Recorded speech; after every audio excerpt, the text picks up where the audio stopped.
السلام علیکم ورحمۃ اللہ وبرکاتہ۔ سوانح حضرت مولانا محمد رابع حسنی ندوی رحمۃ اللہ علیہ۔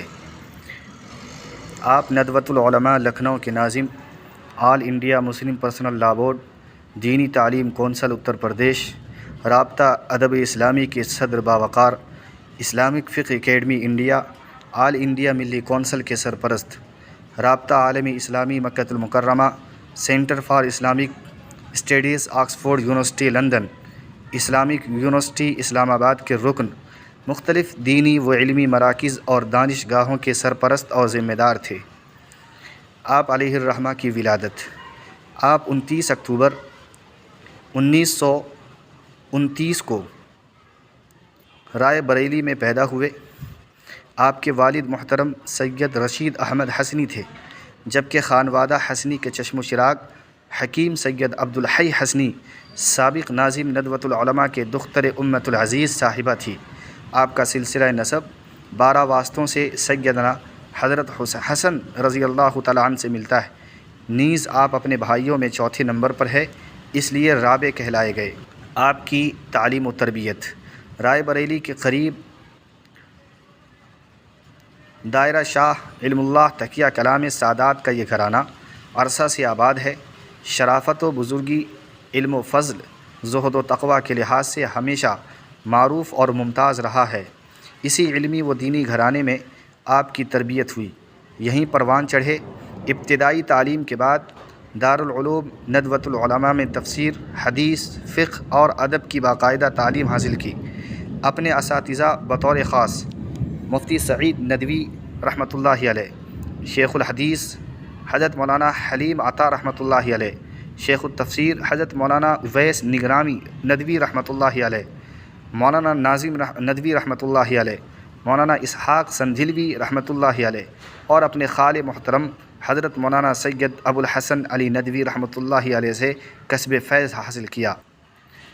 بعدہ 1946 میں دارالعلوم دیوبند تشریف لے گئے اور حضرت مولانا حسین احمد مدنی کے ساتھ تقریباً 1 سال کا تعلیمی عرصہ گزارا۔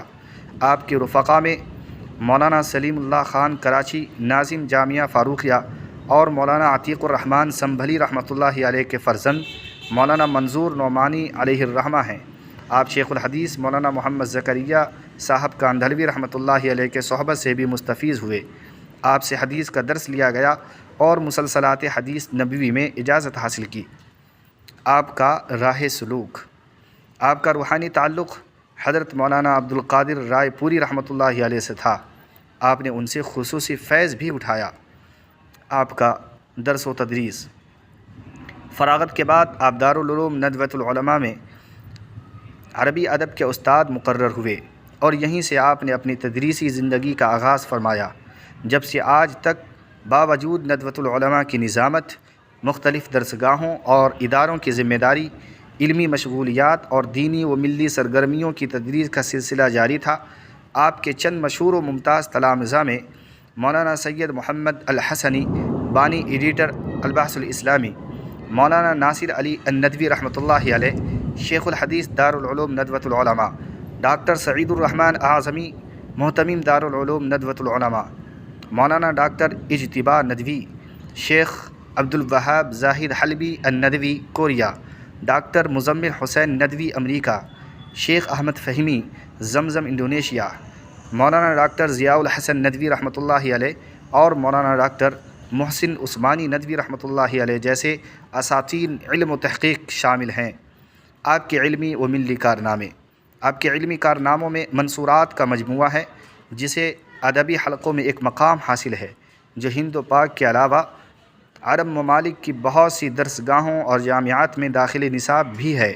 اسی طرح عربی ادب کی تاریخ کے موضوع پر تاریخ الادب اور الادب العربی العصر الاسلامی بھی آپ کی عمدہ تعلیم ہیں۔ یہ دونوں کتابیں اپنے موضوع پر نہایت اہم اور وقیع سمجھی جاتی ہیں۔